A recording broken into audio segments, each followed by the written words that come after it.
Senang sekali bisa kembali menjumpai Anda dalam program Hersu Beno Point bersama saya, Hersu Beno Arif, dan semoga Anda semua dalam keadaan sehat walafiat. Kalau kita mengamati dalam beberapa hari terakhir ini ya, atau sepekan terakhir setidaknya, kita menemukan banyak sekali kisruhan balik program makan siang gratis itu, atau makan siang bergizi gitu nyebutnya. Tapi saya lebih senang menyebutnya makan siang gratis karena ternyata pemangkasan di sana sini itu berdampak sangat serius.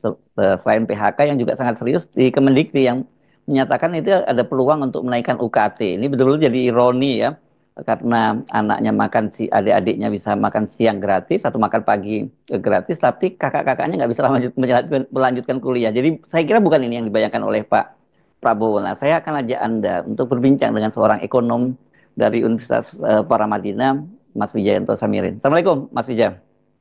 Waalaikumsalam, Mas Erzu. Yes, kemarin menarik itu diskusinya ya di Universitas Paramadina yang berkaitan dengan pembahasan soal makan siang gratis ini. Jadi ini kan tadinya tentu diharapkan oleh Pak Prabowo itu jadi mimpi indah ya, bukan hanya sukses story sebagai beliau sebagai leader, tapi juga bagaimana masa depan generasi muda kita yang gizinya cukup, tidak ada stunting dan sekolah-sekolahnya pintar. Tapi tanda-tandanya itu malah yang terjadi bisa jadi mimpi buruk kan gitu. Nah, apa sesungguhnya yang terjadi? Mari kita diskusikan soal ini, Mas Wija. Iya, makasih, Mas Erzu. Memang sejak beberapa bulan yang lalu kita sudah melihat gitu ya, Mhm. beberapa karakteristik pemerintahan Prabowo yang kita tangkap dari 100 hari pertama. Salah satunya adalah gap yang lebar Mhm. antara narasi besar Mhm. dengan implementasi di lapangan. Ya, Sehingga ya. ini harus diantisipasi.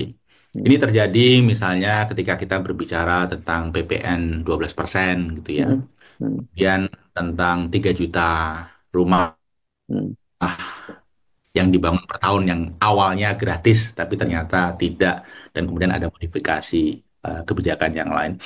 Nah, yang paling dahsyat ini makan bergizi gratis karena Mhm. ini bisa menjadi make or break bagi pemerintahan Mhm. Prabowo. Ini bisa menjadi boom atau bust bagi pemerintahan Prabowo. Jadi persiapannya harus hati-hati. Karena makan bergizi gratis itu punya dua karakter yang sangat unik, Mas Hersu. Mhm. Mhm. Yang pertama, ini masif dari sisi size, sehingga akan merubah profil wajah APBN secara masif dan permanen. Ya, ya, ya, ya, Yang ya. kedua, ini program yang sangat disukai rakyat. Mhm. Artinya, begitu diluncurkan, sulit untuk dihentikan Mhm. atau dikurangi atau direduksi. Kayak Jadi wus ya, begitu kayak kereta cepat gitu ya. diluncurkan, iya, begitu meluncur Mhm. harus Mhm. berlanjut. Bisa Mhm. 10 tahun bahkan lebih dari 10 tahun. Karena tidak akan ada pemerintah atau pimpinan kemudian yang berani menghentikan ini. Karena Mhm. akan berhadapan langsung dengan masyarakat yang Mhm. tidak happy kalau itu Mhm. dihentikan. Nah, dampaknya bisa macam-macam, bisa elektoral dan lain sebagainya. Mhm. Jadi dua parameter ini membuat pemerintah harus hati-hati, tidak boleh gerasah gerusuh. Didesain awal harus hati-hati, harus proper, sehingga ketika diluncurkan itu tidak memberatkan kita. Mhm. Jangan sampai di awal kita dorong berlebihan, kemudian ujung-ujungnya ini akan membebani kita Mhm. sepanjang pemerintahan Prabowo, bahkan lebih, karena Mhm. size yang luar biasa besar. Ya, ya, ya. Dulu saya ingat itu tim kampanyenya, kalau nggak salah Mas Derajat Wibowo ya dari Partai Amanat Nasional ya, ketika ditanya dia menyatakan bahwa Pak Prabowo itu akan punya pohon pohon uang gitu. Nah sekarang ini ternyata pohon uangnya pada nggak berbuah juga. Gitu. Iya, iya. Jadi saya melihat juga ini bertepatan dengan situasi fiskal kita yang Hmm. sangat sulit, sangat berat.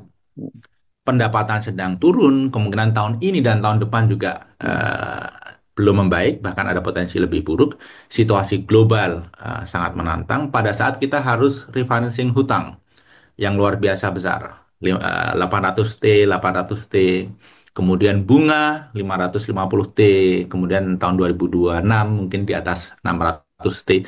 Jadi pertemuan dari beberapa tantangan fiskal di tahun yang sama, dan pada saat yang bersamaan Pak Prabowo punya program yang begitu besar Ya. sehingga harus menyiapkan space. Saat Hmm. space fiskal kita sudah hampir tidak ada, harus menyiapkan space yang cukup besar untuk memasukkan makan bergizi gratis. Hmm. Kita lihat dari rencana awal 70 triliun tahun 2025 kemudian dinaikkan menjadi 171 karena Pak Prabowo ingin lebih agresif.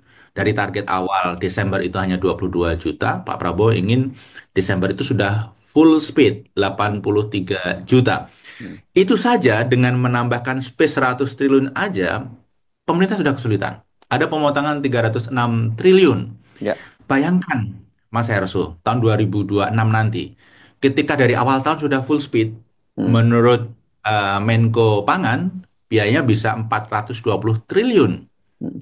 sepanjang tahun, artinya harus ada ruang space lagi, Ya. 420 kurangi 170, 250 triliun. Hmm. Apa yang bisa dilakukan oleh pemerintah untuk memasukkan space sebesar itu dalam APBN kita yang sebenarnya sudah sangat berat. Jadi harus hati-hati sekali.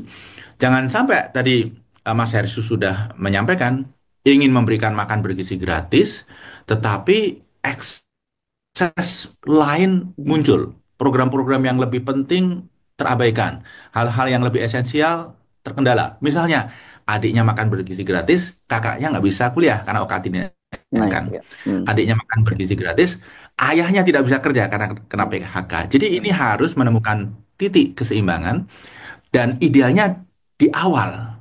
Karena kalau awal sudah salah setting, digeber, itu nanti kita yang akan kesulitan. Ya, hati-hati Anda menggunakan istilah PHK ya, karena kata Kepala Kantor Komunikasi Presiden itu bukan PHK, kontraknya habis gitu. Ini bahaya kan kalau kita kontrak, pokoknya intinya adalah orang nggak punya pekerjaan. Itu kan sesungguhnya karena Iya, narasi seperti ini juga berbahaya juga saya kira ya, bukannya betul, menolong. betul, betul. Saya rasa tim komunikasi presiden memang salah satu tugasnya adalah menjelaskan kepada publik gitu ya, Ya. dengan teknis penjelasan yang bagus, tapi dari sisi substansi tidak boleh misleading gitu. Oke, tapi saya jadi penasaran sebetulnya apa yang terjadi? Bukankah Pak Prabowo sendiri juga dikelilingi oleh orang-orang ekonom-ekonom senior, begitu termasuk kakak iparnya sendiri yang juga mantan Gubernur Bank Indonesia. Ada beberapa orang malah Gubernur Bank Indonesia itu ada Pak Burhanuddin Abdul Aziz itu, ada Pak Fuad Bawazir yang pernah jadi Menteri Keuangan. Dan bahkan Pak Prabowo sendiri kan juga sudah menjadi anggota kabinet pada tahun 2019. Ya, Kan pasti tahu dong bahwa bagaimana postur anggaran kita dan bagaimana kondisi keuangan negara gitu. ya, saya rasa salah satu kelemahan atau tantangan kita lebih tepatnya Ya. menyebut pemerintahan Prabowo adalah masalah koordinasi. Hmm. Ada begitu banyak tokoh yang ada di sekeliling Pak Prabowo, masing-masing punya agenda luar biasa tanpa ada koordinasi yang bagus di antara mereka. Jadi Mhm. ketika semua hal bagus itu disampaikan ke Pak Prabowo, barangkali Pak Prabowo menyetujui atau Hmm. Hmm. bahkan over excited dan melipat gandakan size dari program-program itu. Kalau dikumpulkan, ternyata ini terlalu besar, tidak bisa didigest oleh fiskal kita. Saya rasa koordinasi yang perlu diimprove ini adalah salah satu permasalahan kenapa ada begitu banyak hal besar yang sebenarnya sulit untuk diimplementasikan secara bersamaan.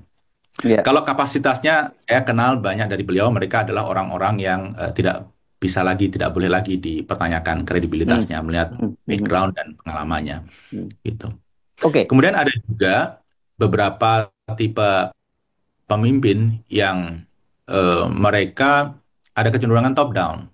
Jadi apa Hmm. yang sudah disampaikan itu kemudian sulit untuk diubah. Hmm. Lingkungan sekelilingnya menjadi takut untuk menyampaikan pandangan yang sesungguhnya.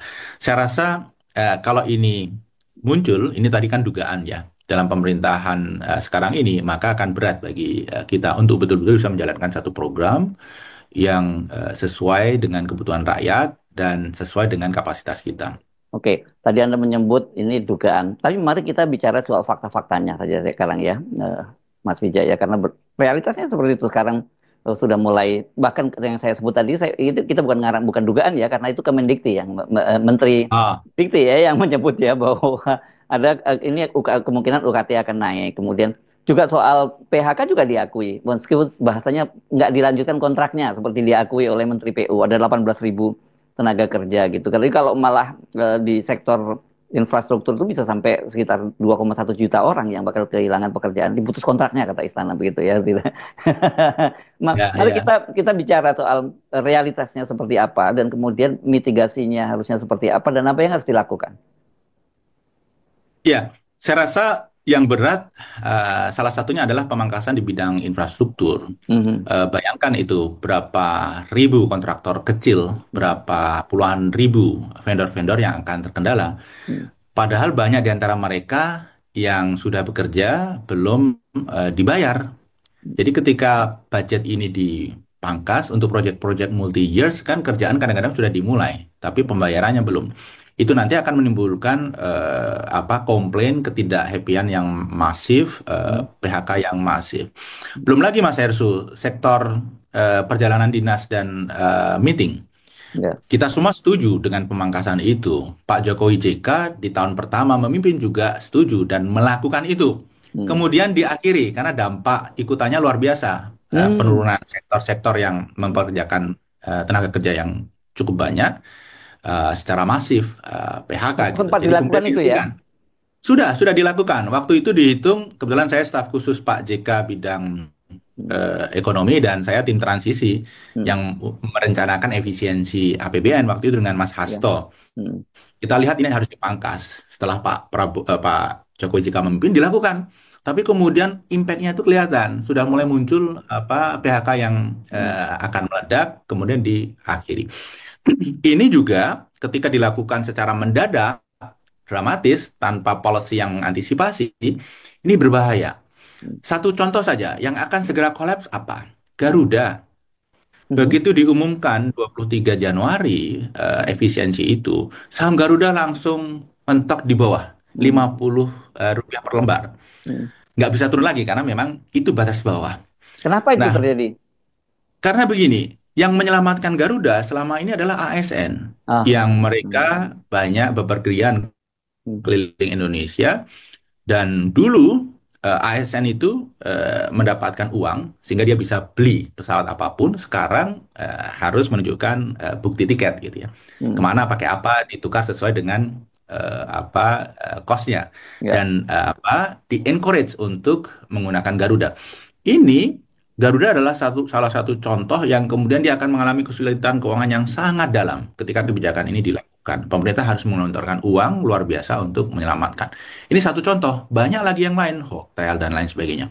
Kita semua mendukung efisiensi, kita semua mendukung hal-hal yang baik gitu ya. Hmm. Tapi hal yang baik, hal yang tepat itu juga harus dijalankan dengan cara-cara yang tepat. Kalau Hmm. kita ingin hasil yang bagus juga gitu. Ya. Oke, ini saya tahu Anda ekonom mungkin menghindari terlampau masuk wilayah politik, tapi kan antara antara ekonomi dan politik, apalagi kebijakan itu pasti kan ada politiknya di situ jelas ya. Dan orang Iya, ini iya. tentu saja bicara soal akomodasi-akomodasi kekuasaan dalam hal ini kabinet yang begitu gendut, gitu. Mhm. Belum lagi juga soal kepentingan kepentingan buat menyelamatkan legasinya dari Pak Jokowi seperti IKN. Kan misalnya kita melihat saya terkejut ketika tahu bahwa anggaran dari Kementerian PU itu tinggal 29 triliun, tapi ternyata 14,4 triliun diantaranya itu dialokasikan untuk pembangunan IKN. Ini kan ya bayangkan itu lebih Pak Prabowo bisa lebih memilih terus melanjutkan IKN ketimbang jalan-jalan yang tidak dibangun dan sebagainya.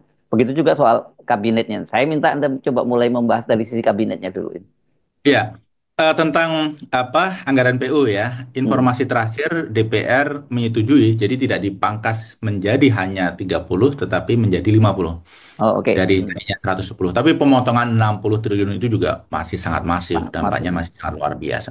Kabinet ini adalah sesuatu yang sangat kontradiktori sebenarnya. Mhm. Karena zaman Pak Jokowi, anggota kabinet kita itu 34, Mhm. itu kalau kita lihat jumlah menteri dari negara-negara di dunia, ini studi Mhm. yang melakukan adalah Oxford University. Ini kita sudah termasuk yang sangat tinggi, Mhm. 20%, 15% paling tinggi di antara negara-negara Ya. yang lain gitu ya. Nah, sekarang oleh Pak Prabowo dinaikkan menjadi 48. Mhm. Kalau kita masukkan angka 48 dalam studi Oxford itu, kita menjadi negara Mhm. dengan jumlah menteri yang paling banyak di dunia. Paling banyak di dunia ya. Jadi Paling banyak di dunia. ya, jadi ini Jadi bukan kita di lagi ujung paling gemoy kanan. ya. Kalau gemoy itu kan konotasinya lucu gitu ya. Kalau ini obesitas tuh kan ya jadinya ya. Iya. Nah, bayangkan Amerika sekarang kabinetnya 14. Hmm, Itu Trump aja akan memangkas untuk efisiensi. hmm, Vietnam itu 18. hmm, Untuk efisiensi juga akan dipangkas. hmm, Kemudian Argentina sukses melakukan efisiensi APBN dari defisit menjadi surplus karena salah satunya memangkas kabinet.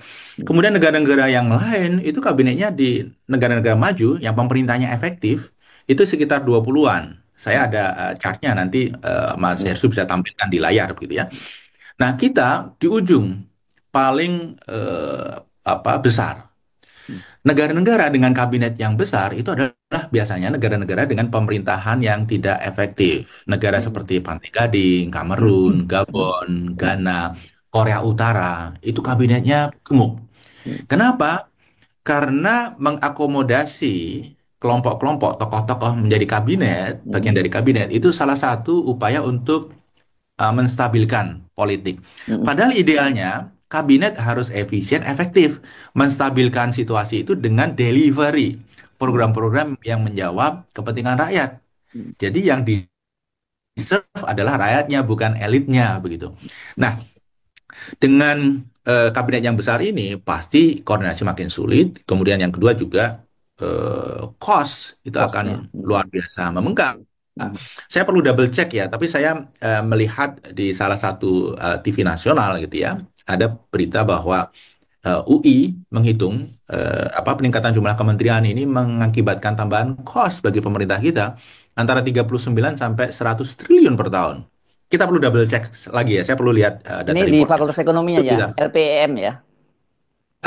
Bukan, saya perlu cek karena Ya. saya hanya mendengar Hmm, sekilas semalam gitu ya. Tapi kalau angka ini benar dan saya rasa berapapun angka itu pasti hmm, sangat besar ya. penambahan biayanya. Hmm, Jadi ini kontradiktori karena pada saat yang bersamaan kita mengalami kesulitan fiskal, pada saat hmm, yang bersamaan Pak Prabowo mempunyai banyak program bagus yang hmm, mahal, tapi kabinetnya digedein dan ini ya. satu pemborosan. Ya. Oke, makanya itu. Ini kan saya sebut juga itu akomodasi dan itu kelihatannya sulit ya Pak Prabowo karena ini bukan hanya biasanya akomodasi itu adalah partai-partai koalisi pendukung, gitu ya. Dan itu porsinya sebetulnya bisa Ya. diatur. Tapi ketika beliau ini harus mengakomodasi kepentingannya Pak Prabowo, Pak Jokowi, nah itu yang jadi persoalan kan. Dan itu di situ ada dua soal akomodasinya. Satu soal kepentingan politiknya Pak Jokowi harus masuk dalam kabinet, kedua legasi-legasinya Pak Jokowi terutama IKN yang harus tetap dijaga oleh Pak Prabowo. Iya, mengakomodasi itu bukan sesuatu yang salah, Hmm. asal sejalan dengan agenda besarnya Pak Prabowo. Jadi mengakomodasi Ya. untuk mewujudkan agenda besar. Tapi kalau mengakomodasi sekedar untuk mengakomodasi, sekedar untuk ini juga kan ya, sekedar untuk membuat senang orang, ingin membuat senang semua pihak, nanti ujung-ujungnya justru membuat tidak senang semua pihak Ya begitu ya. rakyat khususnya ya. Nah, akomodasi rakyat khususnya, akomodasi kebijakan misalnya IKN, saya rasa melihat situasi kita yang seperti saat ini, ya IKN harus dimodifikasi. Kalau digeber terus dalam kondisi fiskal yang tidak memadai itu justru mangkrak. Hmm. Kita tidak ingin ada kasus hambalang jilid 2 Hmm. yang ukurannya jauh lebih besar. Yes. Karena mangkrak, mohon maaf Mas Hersu, banyak teman-teman kita orang-orang baik berintegritas yang terlibat di situ. Nanti ujung-ujungnya jadi masalah hukum. Hmm. Bukan sekarang, Hmm. tapi 5 tahun, 10 tahun, 15 tahun kemudian. Bukankah kasus-kasus korupsi yang sekarang muncul di permukaan itu terjadi 10-15 tahun yang lalu? Hmm. Nah, kalau ini terjadi, maka unfairness yang sebenarnya ada gitu. Orang-orang yang bekerja berdedikasi bisa menjadi korban. Usulan saya tentang IKN simpel saja. Daripada digeber nggak mampu secara fiskal kemudian mangkrak, mending ditunda. Hmm. Jadi memang disengaja ditunda menunggu fiskal membaik. Ya, sekarang yang dipertahankan adalah OIKN saja beroperasi. Dia melakukan upaya perawatan, perbaikan perencanaan dan seterusnya sambil menunggu nanti ketika fiskal memadai. Hmm. Jadi Ya, definisi mangkrak itu kan proyek terhenti. ya, Tapi ya. kalau ditunda itu bukan mangkrak. Nah, ini by design ditunda dari sekarang. Fiskal kita Mas Hesu 2025 ini akan berat. 2026 kemungkinan sama beratnya kalau tidak lebih berat lagi. Pemerintah memangkas 306 triliun, sementara eh, tambahan spending untuk makan bergizi gratis hanya 100. Ini kan untuk mengakomodasi hal yang lain. Dugaan saya untuk mengakomodasi yang paling besar adalah potensi shortfall penerimaan yang akan luar biasa di tahun ini. Ini juga sifatnya dugaan gitu ya. Jangan-jangan ada cukup banyak penerimaan tahun ini yang sudah ditarik tahun lalu, Pak. Mas Hersu. Kalau Hmm. zaman dulu kita sering nyebutnya ngijon, jangan-jangan Mm-mm. ada upaya itu sehingga karena sudah ditarik ya penerimaan secara cash flow tahun ini lebih kecil lagi. Indikasinya barangkali karena kita lihat penerimaan pajak kita di akhir tahun lalu tiba-tiba melejit gitu ya. Ya, Mm-mm. kalau itu betul-betul ada tambahan karena perbaikan mekanisme penarikan, governance, bagus. Mm-mm. Tapi kalau kenaikan itu karena ternyata praktek ngijon yang dulu pernah menjadi kebiasaan dan kemudian diakhiri muncul lagi sekarang, Mm-mm. nah ini sangat disayangkan. Ya, ya, ya. Oh, ini memang benar-benar ya karena 306. Tapi saya kira itu angka itu berubah setelah dilakukan rekonstruksi kan. Sekarang kan ada kesadaran Betul. sebenarnya kelihatannya dari pemerintah. Kemudian di DPR itu diminta untuk menghold dulu karena ada rekonstruksi dan makanya kemudian Anda tadi menyatakan PU tidak lagi tinggal 29 triliun Ya. tapi sekarang menjadi berapa 50 triliun ya. 50 triliun. Nah, Ya. ini bagus. Artinya pemerintah mendengar Hmm. podcast-podcast seperti yang Mas Hersu selalu siarkan ini, masukan dari rakyat, dari pengamat. Ini bagus pemerintah mendengar. Tetapi kemudian pembelajarannya harusnya Hmm. sebelum mengeluarkan kebijakan itu proses teknokrasinya Hmm. itu harus lebih matang. Jadi diskusi dengan para pengamat, kritisi itu Hmm. justru sebelum digelontorkan, jangan setelah digelontorkan kemudian nanti direvisi. Karena kalau ini terus-menerus terjadi, kredibilitas Hmm. dari pemerintah yang sebenarnya sedang dipertaruhkan. Ya. Oke, mari kita bicarakan ya. Kalau ini terus berlangsung seperti ini, meskipun kita masih menunggu juga rekonstruksinya itu seperti apa gitu ya, itu akan jadinya seperti apa dan kemudian apa sebaiknya langkah-langkah yang dilakukan oleh pemerintah dalam situasi semacam ini. Ya, saya rasa penghematan itu direkonstruksi. Mhm. Size-nya dipertimbangkan, kemudian realokasinya dibuat lebih bagus. Jadi jangan sampai pendidikan, kemudian infrastruktur itu terdampak. Karena itu sektor-sektor yang sangat krusial bagi kita. Kita harus ingat, makan bergizi gratis itu dampaknya short term dan very long term. Long Jadi term kalau ya. sekarang digelontorkan makan bergizi gratis, Hmm. ekonomi itu akan langsung bergerak. Ya. Tetapi ya tidak akan meningkatkan produktivitas. Jadi Jadi multiplier efeknya harus tidak ada besar quick sebenarnya. win ya. Sebenarnya kan pemerintah ini harus seimbang juga dari sisi politik ya, gitu kan? Ya, ini quick Itu kan. win, tetapi Hmm. kemudian tidak meningkatkan produktivitas. Beda Hmm. dengan misalnya membangun jaringan logistik. Hmm. Ada jangka pendeknya, jangka menengah dan panjangnya ada karena Hmm. peningkatan produktivitas dan Ya. efisiensi ekonomi, Hmm. begitu ya. Hmm. Nah, ini short term dan very long term. Panen anak-anak yang lebih sehat itu jangka waktu yang sangat lama. Jadi Mas Yarsu menanyakan, apa yang harus kita lakukan? Mencari titik optimal Hmm. antara program-program. Jangan karena ingin fokus ke makan bergizi gratis, yang lain dikorbankan. Yang sama Hmm. pentingnya atau bahkan Hmm. jauh lebih penting. Hmm. Jadi di sisi penghematan sendiri harus ditinjau ulang, direkonstruksi. Kemudian dari sisi makan bergizi gratis sendiri harus dibuat lebih realistis. Saya rasa kembali kepada rencana semula itu paling bagus. Jadi tahun 2025 kembali ke 71 triliun di Hmm. Desember 22 juta. Karena ini yang realistis dari fiskal dan dari sisi operasional. Bayangkan Mas Hersu, kalau di sesuai dengan rencana pemerintah terakhir, September 83 juta dilayani September tahun ini. Sekarang baru 700 ribu. Hmm. Learning curve-nya itu nggak memungkinkan hanya dalam beberapa bulan dari di bawah 1 juta menjadi 83 juta. Hmm. Saya khawatir ujung-ujungnya kalau dipaksakan nanti permasalahan operasional, kualitas makanan, ujung-ujungnya semua pihak tidak happy. Jadi mending didesain dengan baik, sempurna, kemudian setelah itu baru dieskalasi. Jadi Nah, itu yang overheated ya menurut kalau saya, dipaksakan ya. oh, justru sangat sangat merugikan pemerintah nanti. Sangat kasat mata ini akan terjadi permasalahan luar biasa. Meningkatkan mencari uang itu sulit, tapi yang justru lebih sulit di Indonesia adalah